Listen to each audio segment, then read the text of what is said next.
us. Gor Mahia gets us underway, playing that beautiful La Liga ball. It's the official La Liga match ball, of course, if you are watching keenly. Thanks to the partnership between Kenya Premier League and La Liga. In the commentary booth, I am with Simeon Mulama, and of course in Kiswahili, Jacoyo Sylvester and Yusuf Chipo, formerly Harambee Stars coach, and now he's also his assistant. It is 45 minutes or the second half that we are seeing Gor Mahia take on Kariobangi Sharks. Gor Mahia having enjoyed a stellar 6 years, and they have gone on to notch 6 titles out of a possible 7, with only Tusker interrupting them. And here they are the big boys. They'll be playing against Motema Pembe of the Democratic Republic of Congo in the Confederation Cup next weekend. Of course, that should be a big game. Many Kenyans will remember DC Motema Pembe when they played Tusker in the CAF Cup finals. That was 1994, beating Tusker 3-0 at Nyayo Stadium, having the first leg having ended 2-2 in Kamanyola Stadium in Kinshasa.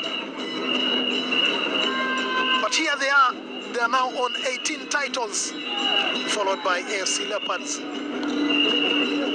who have won 13 titles. But of course, their 13th title is always the subject of controversy between Gor Mahia fans and AFC Leopards fans. Now, Sharks on the attack there,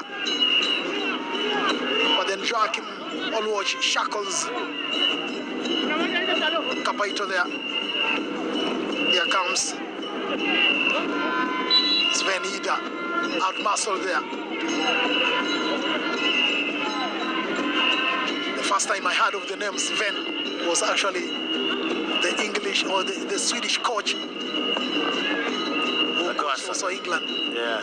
Was he born around the same time Sven was coaching? Maybe he was born in Sweden. Who knows? Yeah. But he is a good player, no doubt about that. Kariobangi Sharks midfielder Sven Ida, a brilliant penalty taker. I saw him against Everton. And he also has his own way of celebrating. He made waves around the social media pages. Everybody was talking about his celebration time, one of its own.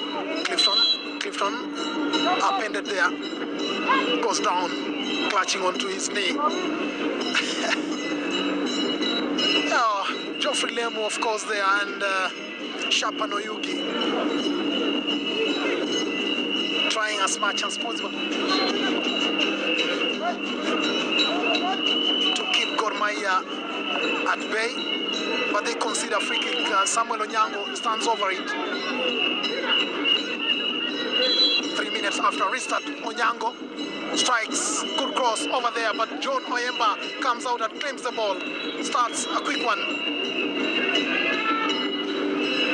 But then it is a wasted ball, it goes all the way to goalkeeper Mapigano. And I think the referee blew his whistle already, right there as they try to go up for the ball.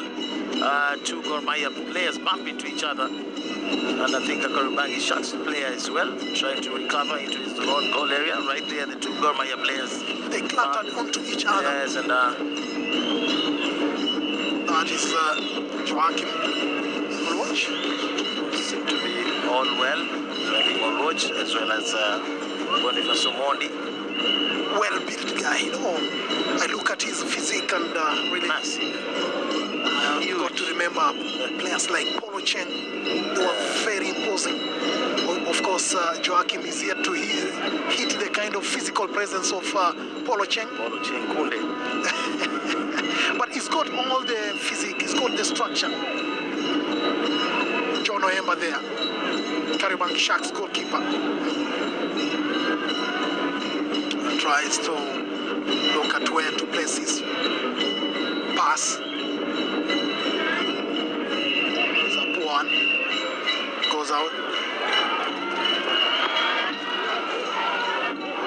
Sharks on the attack, but then it breaks down. Now Gor Mahia launches their own with Yikpe Nyame, unable to get onto that ball. get a feeling that Nyame is not yet, match fit for this. He could be physically fit, but then he lacks the match fitness. Yes, and the kind of play Gor Mahia is playing.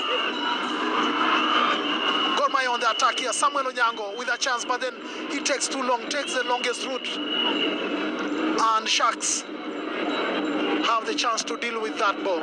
Yes, talking about Ikpe, the kind of formation and style Gor Mahia has chosen to play today, he's all by himself up top because Miheso is being allowed to drop down into the midfield and pick the balls and try to release the guys from the side, and also Ikpe himself. So I think he's... What a miss there, and Dukabuya gets into that Gor Mahia box, but he can't just control that ball as David Mapigano applied pressure on him. He knows that was a chance he blocked because Gor Mahia could not deal with that. Right there, he beats Wellington Ochen with the speed. Goalkeeper comes out. Ochen does well to go back where the goalkeeper is coming from, but then his ball control lets him down, Duke Abuya. That one there, Duke knows that was a chance, but very unlike him. He has a very, very good touch on the ball.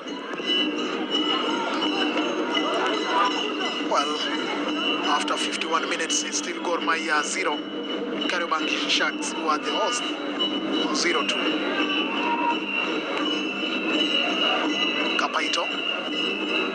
Kapaito again with that ball, lays it back. The ball breaks to Samuel Onyango, the Gor Mahia striker, but his pass is poor. Clifton Miheso on the attack now on the left flank, but here comes Samuel Onyango, gets the ball, but is dispossessed by Eric Juma there, the captain. Ball gets to Daniel Sakari, unable to go past, it gets to Tobias Otieno. Tobias with that ball, but then he's brought down by Shapan Oyugi, the midfield man from Kariobangi Sharks, and he has had to be talked to by the referee. He's done a good job tracking the ball back, but just couldn't get enough brilliance to get onto the ball without make sure that the attack breaks down illegally. Yeah, he's not safe enough to make sure he gets onto the ball without getting onto the opponent. One of the players that has really been quiet for the most part of the match, Sankari, has to do a better job. Lawrence Juma not very happy with his teammate right there. Feels the communication is not so good. It's a bit scrappy there, and the Gor Mahia and Kariobangi Sharks players, trying to have a go at each other. Just 8 minutes into the second half, and not everyone is pretty set. There's a substitution here. Steve Pollack has decided he has seen enough of Samuel Onyango. He pulls him out, replaces him with Dixon Ambundo, the man with the fancy hairstyle. Dixon. Sharks unable to deal with that ball in their box. Ambundo comes in. It's a like for like, an out and out striker too, who is played wide. Ambundo. They take off Samuel Onyango. I'm not sure if that's the best decision, but maybe he's not fit enough to play this match. Maybe he's picked up an injury. Good shot there from Tobias Otieno, but lacks the precision. Nice throw into the box. He doesn't beat the first defender, but then right there they rebuilt that ball and bam, just not good enough to go to the target. But this is the kind of play to expect from Gor Mahia. When the opponent's backline doesn't allow you to go through, then you can try such kind of balls. Try to strike long shots from a distance.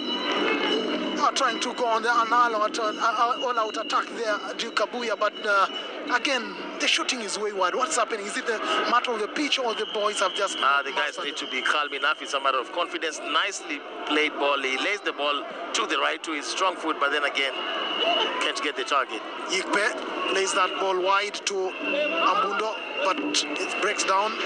Eric Juma takes control of that ball, tries to clear the ball, but then it won't go away. And they have to settle for a goal kick. Very confident Eric Juma, captain of the Kariobangi Sharks side. He's been a wonderful servant of Kariobangi Sharks. He's been loyal, as they say. Now Sharks on the prowl, but there comes Geoffrey Ocheng. Gets the ball for throw-in.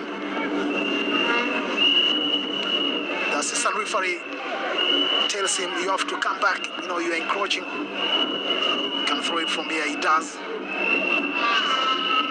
Tobias tries to back hit that ball, but then it goes out for a throw-in. Quick throw-in there. Lemo tried to find Kapaito. Unable. The attack breaks down. Still nil-nil. Gor Mahia wins a free kick. Still nil-nil as Mulama Simeon says after 56 minutes. With Gor Mahia free scoring, if I may use that, are you surprised that after 56 minutes they haven't scored? You know, being aware of the antics outside the field, I think I'm not surprised. It's affecting the team. Oh yeah, definitely. Of course, when you lose the leader, Kenneth Muguna, he doesn't pick his calls according to the coach. John Oyemba has to raise off his line to take control of that ball as it broke into their box. And actually, Gor Mahia will be very lucky to get to leave this match with a point, leave alone 3 points. They really struggled through the week. Yes, psychologically it does some harm. It does affect the players because when you're losing your key players,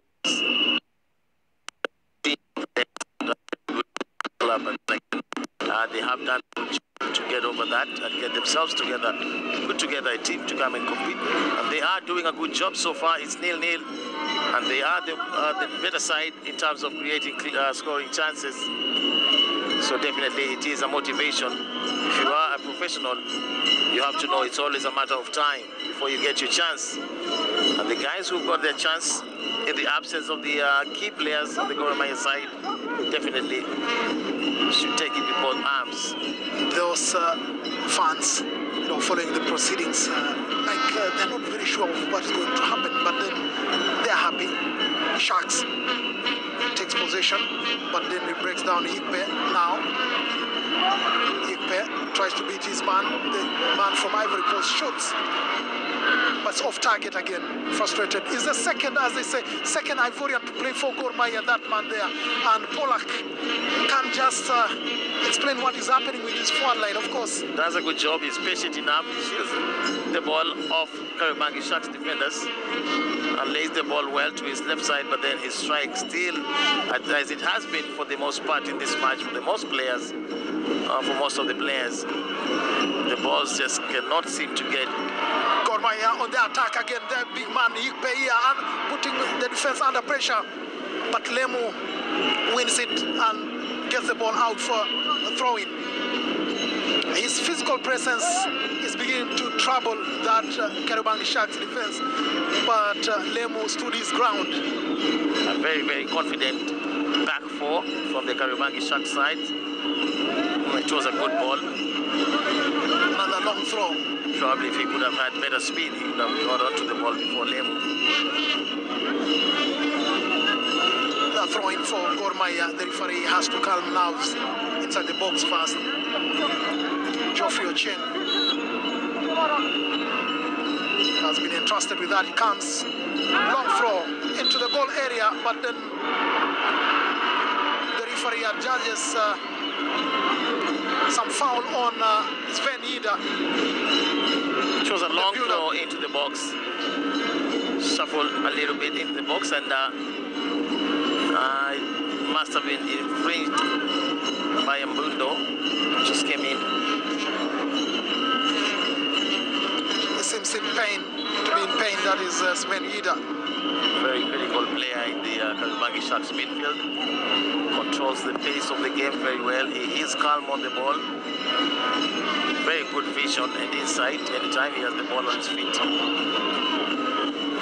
Yikpe contesting for that ball again, but then he's taken away by Samuel Olwande. Go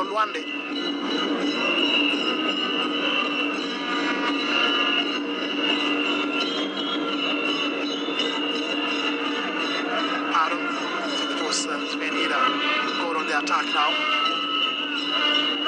Good pass into the middle there to get Lawrence Juma. Turns around. Poor pass from Joachim Monwatch, but then Geoffrey Ocheng gets the ball to Lawrence Juma, the midfield enforcer. Loses possession of that ball, and now Kariobangi Sharks, Eric Kapaito there putting Charles Momanyi under pressure. Gets the ball out for a throw-in, quickly taken. Sharks on the attack. Olwande tries to find Kapaito again. The attack breaks down, and here comes Gor Mahia on the attack now. Yikpe Nyame, Kiss Lane, they call him. Puts the ball into the box, but to no one in particular. Came from Mieso gets control of that ball. Now Dixon Ambundo shuffles his feet, crosses the ball. It's no, it's out. That was what a chance there. Great footwork there from Dixon Ambundo, the second half substitute, the guy who's just replaced Samuel Onyango. It was a good ball from Mieso, spreading the ball to the side, and right there he sidesteps Eric Juma, who has been confident throughout the match. Ambundo does a very good job, uses his tricks and skills to sidestep Eric, and right there he crosses the ball, does everything right, just in front of the face of the goal, but then Gor Mahia could not have enough bodies in that box to walk into the net with that. What a chance. I mean, that was just a tap. You literally walk with the ball into the net across the line. I can see the coach now. He seems, to have the belief now that they can breach this Sharks defense. Now there's a corner. There's a corner for Gor Mahia. Another well-foughted goal, but Wellington Ocheng there unable to guide the ball into the back of the net there. Heads over the crossbar, under pressure. Goes up with the first defender, but still goes under the ball and flicks the ball way up. The Green Army flag flying high here at Afraha Stadium, Nakuru. But then it's a celebration that calls for a goal. Oyemba with a long ball out there to Kabuya, trying to get onto that ball, but it's out for a goal kick. And you start getting that feeling that the slippery ground and the wet ground are starting to get the best of some of the players. You can see some decisions of a tired player. You have tired feet here. On the attack now, Dixon Ambundo gets to clip from Mieso, but then it wouldn't have counted because Mieso had encroached that man there, formerly Thika United. And this was good enough for him to take a shot. Don't know why he has to transfer the responsibility, and it's the second time I'm actually seeing this from the Gor Mahia players. The first one was from Gamian Yek, and the second one is Ambundo, who has a chance to take a strike and goal, but then tries to lay the ball for his teammate. Like they say, you can't win a lottery if you can't buy the ticket. He should have shot. Take a shot. It's on Ambundo. Take your chances.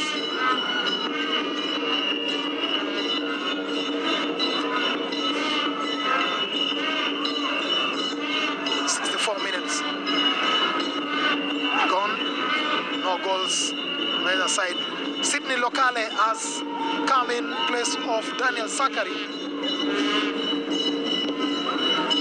The Kariobangi Sharks coach has decided to withdraw Daniel Sakari, and in his place Sydney Lokale, the under-20 Kenyan player, was at Sekafa Championship. Well, the coach of Hardest from where he's seated. Maybe. We talked about Sakari having a quiet game tonight. He's had a few flashes here and there, but then for the most part, he's not been as efficient as you would love for an offensive player to be. Sure. So it comes as no surprise that Coach William Muluya decides to pull him out and have Sydney Lokale finish off the remaining 25 minutes of this match. Actually, we can't be off the mark, especially with somebody like Simeon Mulama in controls here. Played the game coaching. I understand you're also doing youth coaching, of course. Definitely, you have to work with the youth and develop and nurture talent and make sure the future of Kenyan football is in safe hands. Good chance there for Kariobangi Sharks, but no proper connection from Duke Abuya. And the coach is livid that they are giving them the chance to have a sniff at that goal. The long throw from Kariobangi Sharks right there. He doesn't get his foot around the ball as he would have loved to. See, this is a Duke Abuya. And Gor Mahia have to watch out for Duke Abuya because he's now getting deeper and deeper into the Gor Mahia's defense and getting his foot on the ball. Not the kind of player you want to give more chances to face your keeper. You saw how smart he can be when Kariobangi Sharks played against Everton. Ambundo lays it off to Tobias. Tobias gets it to Ocheng. Nobody there. It's dealt out by the Sharks defense. Sharks on the pro now, but then the referee has had to halt play because Shapan Oyugi goes down heavily after a clash with Geoffrey Ocheng there.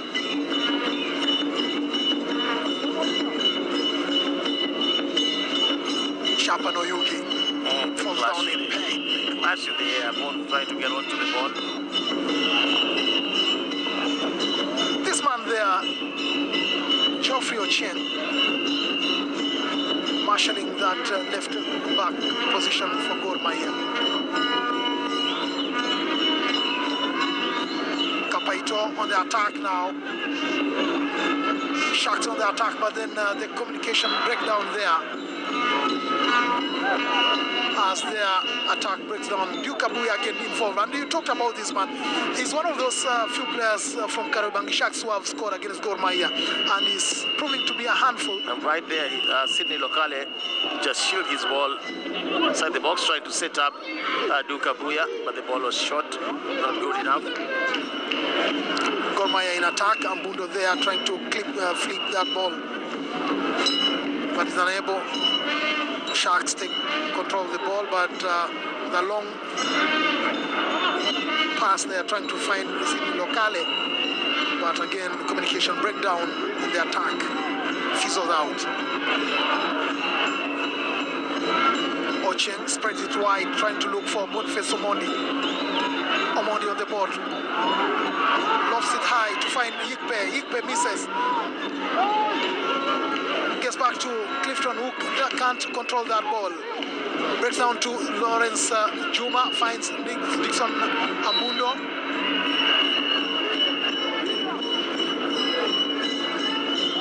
Dixon flagged down for offside there. Boniface can't control that ball, and Duke Abuya now launches the attack for Kariobangi Sharks. Passes back to Nixon Omondi. Olwande finds Duke, who crosses into the box, and there, what a chance again. Sydney comes in and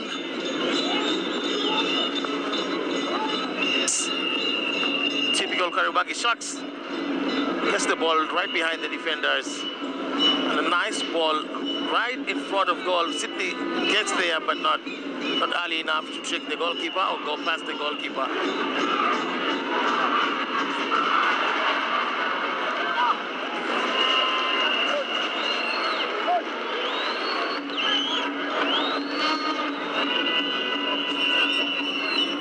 What a chance there for Gor Mahia. Boniface Omondi getting a chance as if that goal gets into the box. Shoots, but then it's nice effort over the bar. It was a nice flick from Grammy Nike. Gor Mahia forward. It was a nice flick to set up Boniface. The man from West Indies there, not happy at all. And his assistant Patrick Odhiambo. Right there next to him is the goalkeeper trainer Willie Socheng. He once played for the Kenya national team, Harambee Stars. And Sharks into an attack there. And what a chance there. They miss it. It's not over yet. But then Gor Mahia mop up the danger there and now launch their own attack. Boniface Omondi on the right flank, floats it over, looking for Nixon Ambundo. Ambundo tries to find Yikpe, but then it breaks down. What a chance there for Kariobangi Sharks to get at least a goal, but then they fluff it. Sharp and Oyugi, the culprit, they were all there. For now, Gor Mahia survive. 71 minutes gone. And what a chance for Sharks. Both teams losing out on a chance to go ahead in this match. Definitely Kariobangi Sharks getting his relays of player. Right there it is. Nice interplay. Eric Kapaito gets right in front of the defenders. And as he tries to get his ball around the ball, his foot around the ball, Champion Oyugi. The ball bounces off the Gor Mahia goalkeeper, and right there they launch up a counter attack. Yikpe spread to Ambundo, but then a late call for offside there.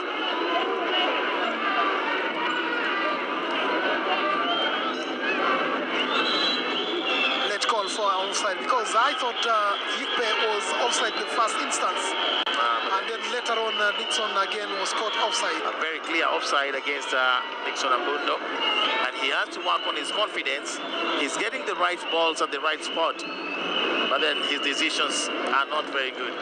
Yes, actually now exits Yikpe Nyame Gislain from Ivory Coast to be replaced by Francis Afriye from Ghana.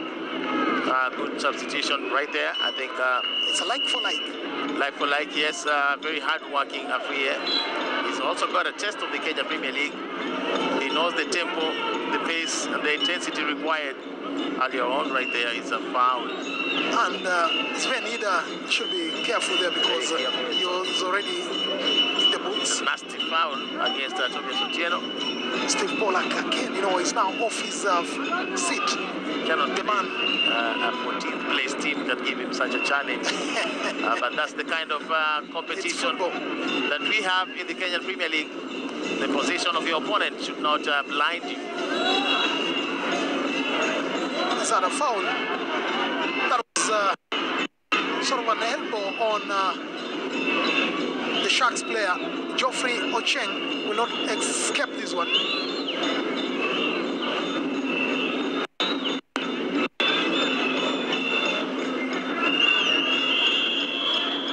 Geoffrey Ocheng goes into the books, the second player. He just stretches his hand and intentionally just puts his hand across Champagne Oyugi's face. Gor Mahia had a chance here, but then Boniface Omondi fluffed that one. Yeah, it was a tight angle. He tries to go for goal.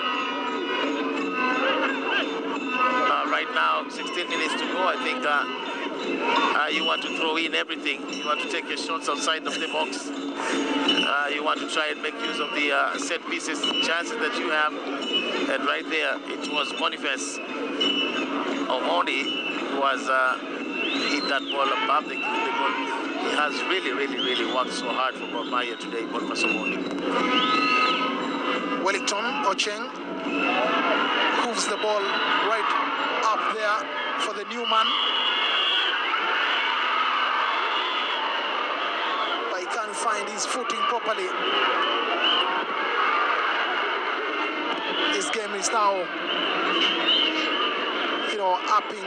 Is on an upward trend now. The goalkeeper, Mapigano, has to rush out of his goal line to clear the ball.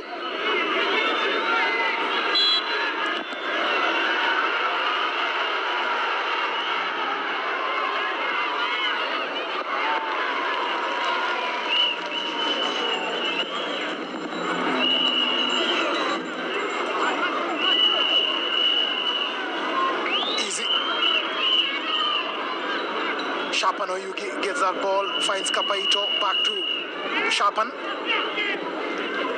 And then Eric Juma floats one, but then it's poor. It doesn't get to the intended target, and the goalkeeper there, Mapigano, gets the ball, launches a long ball out there, but it's poor. It goes out. 75 minutes. Still 0-0 here at Afraha Stadium. Gor Mahia fifth game of the season. Remember, they haven't played that much. And now Kariobangi Sharks also make a change. Shapan Oyugi makes way for Harrison Mwendwa. What do you think of this substitution? Good job. Bringing in a quick player, a very skillful player. He loves to run at defenders. He has the ability also to go past defenders with his skill and speed. Definitely. What a chance there. But then it would have counted because of that offside call. That man there, Afraha, has brought some urgency in that forward line of Gor Mahia. A lot of energy into the Gor Mahia side, and also the fans are excited anytime they see him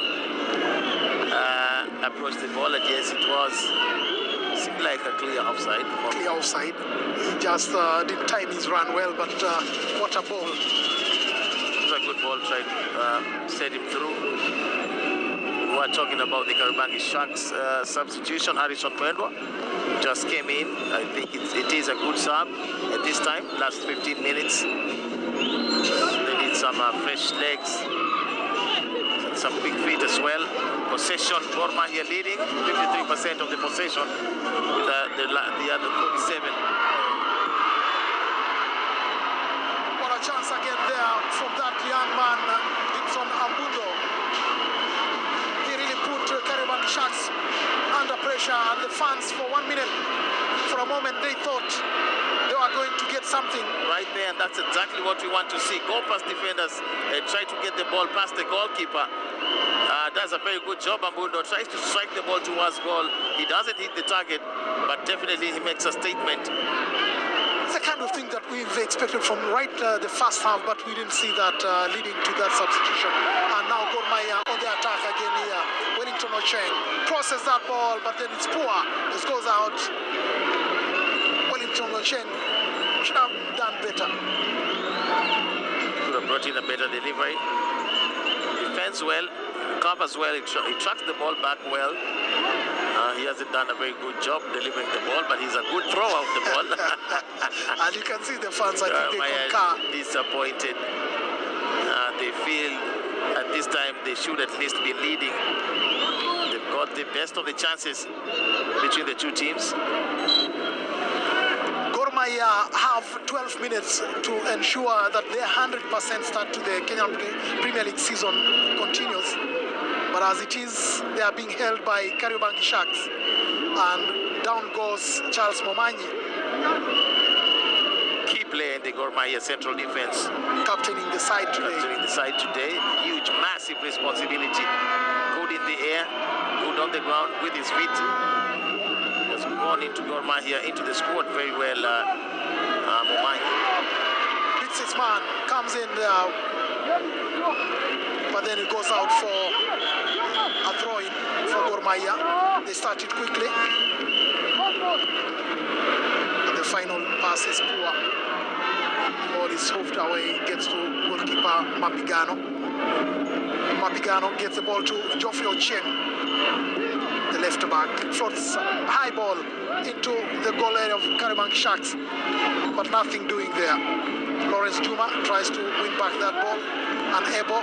Joachim Oluot spread it wide, but it's not final. But here comes Sharks on the attack.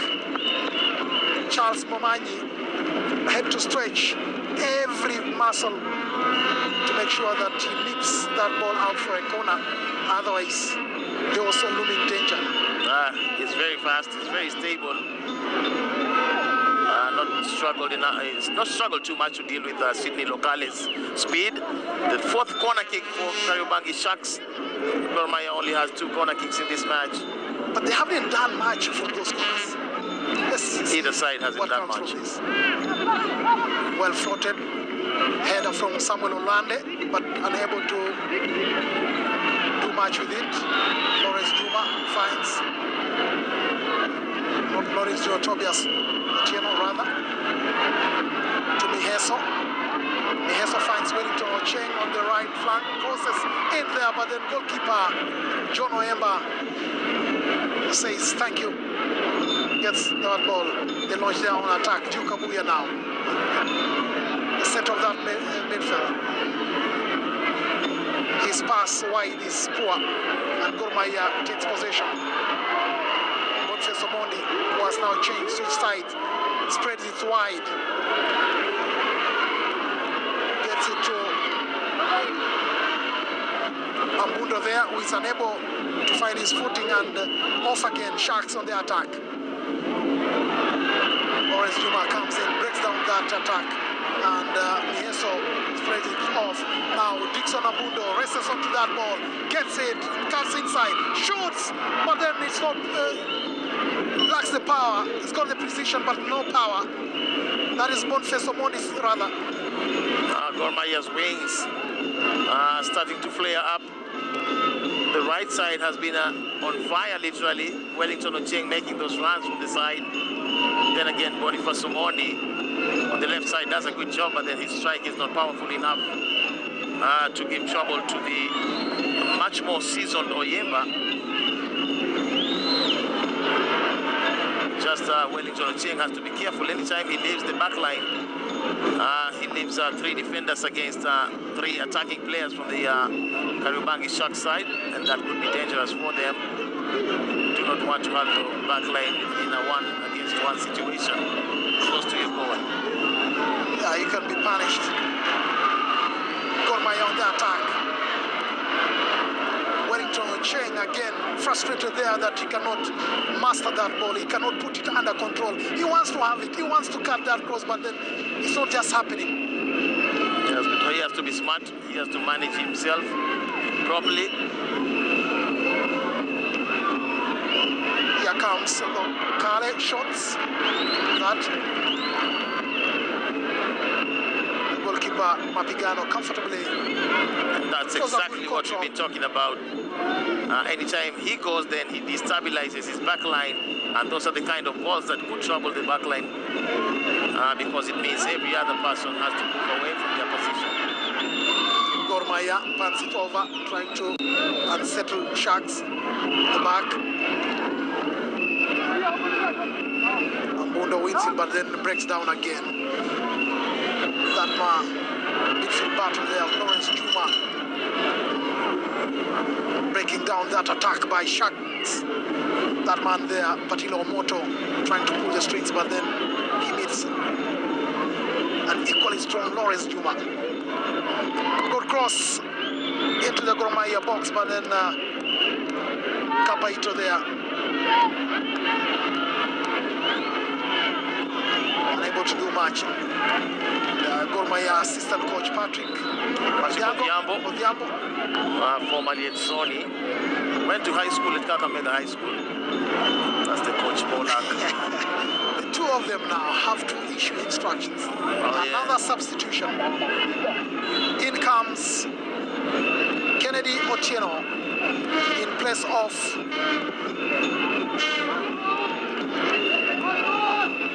they have had to withdraw. Is it Boniface Omondi?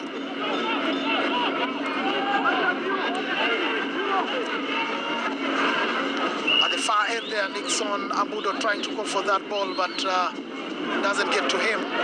And off on the attack again. Mapigano has to come out, trying to get that ball. Now Sharks on the attack. Gor Mahia comes out and deals with that. Duke Abuya again, unable to punish Gor Mahia for that because the goalkeeper had come out, committed himself, headed it, but he was unable to do much with it. Very excellent recovery from the Gor Mahia defense. Missed the first defender. It's the second defender, but right away, first defender gets in good position to win the ball back. That was a good chance for Charles Momanyi. But then again, he finds Geoffrey Ochieng, who's well position. Geoffrey Ocheng had to really rush very well and cut off that danger because He had to work hard and track that ball because he was beaten the first time. And as we stand, Gor Mahia 0, Kariobangi Sharks 0, the final minutes of this match. Actually, the last 5 minutes as you speak. And Clifton Mieso off the attack, but then he's brought down. And the referee has to call back the Kariobangi Sharks player, that is Patila Omoto. One player who many would say he hasn't really realized the potential his talent has or shows. Yeah, early on, a foul on Miheso, and like you say, Patila Omoto, he showed a lot of promise about eight years back. At the time I was coach at Nakuru All-Stars, at this same field, had a match against Kariobangi Sharks. And 8 years down the line, matches has been celebrated at the midfield for Kariobangi Sharks, and at some point at the Kenya national team, Harambee Stars. But many could have wanted to see him go beyond that. Gor on the attack now. Breaks down again, Afraha unable to get to the end of that pass, allowing John Oyemba to get the ball. Now launches it to Eric Juma. Eric Juma with that ball in the midfield there, but unable again. It's so frustrating that all those passes, all those attacks break down before they come to fruition. Yes, and mostly because of not very good, nice passing. Let's see what comes out of this. Oyemba comes to the rescue, picks the ball. Clifton Mieso tried to cross into the box, but Olwande was alert to the danger. Joachim will watch to Lawrence Juma. Lawrence Juma tries to give himself a pass, but he gets to Oyemba. Confident. Passes it, but then makes a mistake. Comes Dixon Ambundo. What a chance again. Big confusion there, and Francis Afraha thinks that he was abandoned, but the referee thinks otherwise. Oyemba, his confidence almost becomes his undoing. Yeah, he shows a lot of confidence. Brings the ball to his left, but then trying to start a build-up right there through the middle. The biggest mistake any goalkeeper could make. You do not do that through the middle. And this was a chance for Gor Mahia to punish Oyemba and Kariobangi Sharks towards the last minute. But Afraha could not get the ball into the net. It has been the story for both sides for the most part of this match. And once again, Afraha becomes the culprit at that.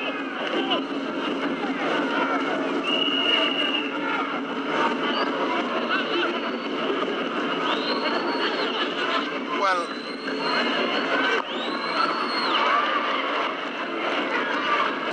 if this match ends like this, a draw, it will be a first ever draw between the two sides since Kariobangi Sharks came into the Kenya Premier League 2017 season.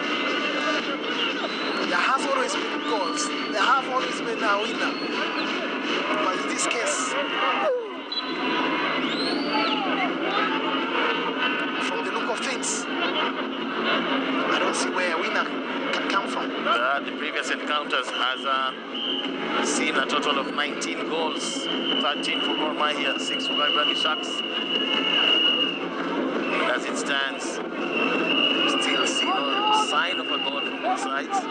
Doing a good job trying to get to either side of the half, but not calm enough to convert those chances into goals. Both teams having created some beautiful chances to get ahead. Gor Mahia now on the attack. Good chance there to go one better. Out.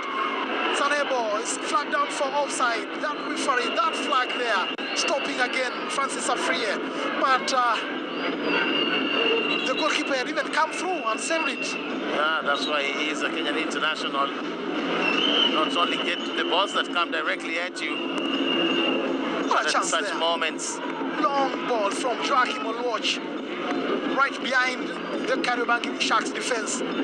Finds Afraha. 3 players, Gor Mahia. Did he have to shoot? Did he have to shoot or just pass that ball?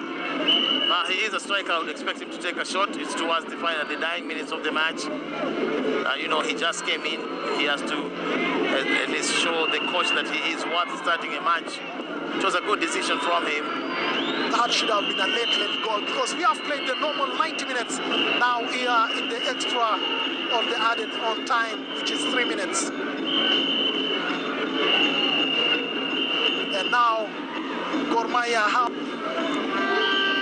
another chance to attack. Yeah, and right there are the statistics. Kariobangi Sharks having 7 shots on target, Gor Mahia having 11 shots on goal. Kariobangi Sharks having 5, Gor Mahia having 7 shots on goal. It is a chance for Gor Mahia. Ball from the right comes in, but once again, Kenneth. Same story. Good build-up. Good working off the ball up to the 18 box. Then after that, nothing to write home about. Still 0-0, 91 minutes gone. Added time is 3 minutes. We played 1 minute and 25 seconds already into the 3 minutes of added time. It's a goal. Kariobangi Sharks goal kick. Oyemba plays a long one. Deep, loses possession to Gor Mahia. Amundo. The ball into Mieso. Cleared well, taken care of. Sven Hida. Eric Kapaito has come down deep, almost into the defense. Started off as a forward. Kenneth tries to penetrate. Take a shot. Hits the crossbar on the left side. Abriye 1v1 with the goalkeeper, Gor Mahia. It's Gor Mahia that gets a goal. The 92nd minute. Second half substitution. Abriye comes in. He has been horrible. He has tormented the Kariobangi Sharks defense. And finally, in the last 40 seconds of this match, it's Abriye that gives Gor Mahia the long-awaited goal. The fans are excited. The fans are happy about this. He has done his best to, until now, come in, showed a lot of effort. The fans are excited. Everyone is off his feet. All the fans are off the ground. The famous Jaro soldier cannot hide his happiness. It's Francis Abriye that gives Gor Mahia the lead into this match. Been asked to go back onto the field, but they know this one is over. Good build-up. Kenneth lost the chance. Hit the crossbar the first time. His left foot, but then the ball fell right onto Francis Abriye's feet. He was calm.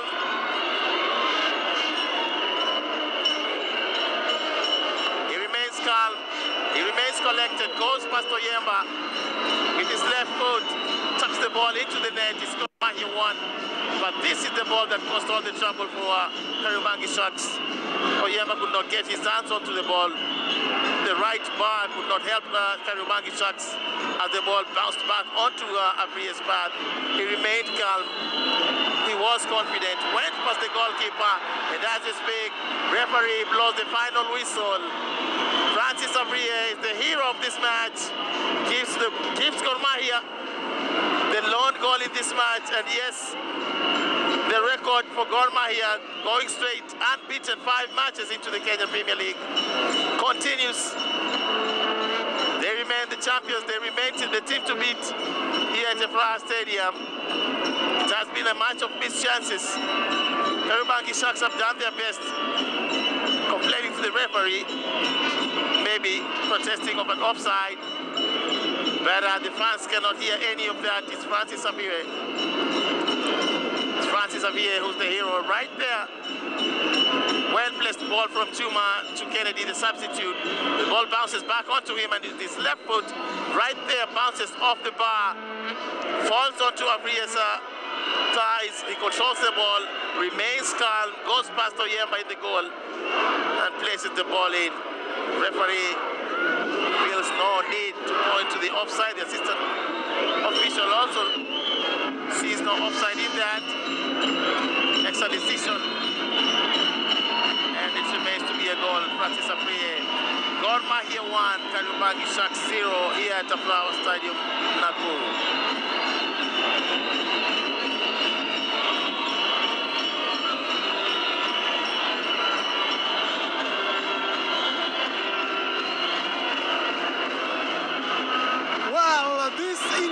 scenes here at Afraha Stadium, right at the death, and Gor Mahia wins it to maintain their 100% perfect start to the Kenya Premier League season. It has been Kariobangi Sharks versus Gor Mahia, and right deep into stoppage time, up comes Francis Afriye, and he makes it 1-0 for Gor Mahia.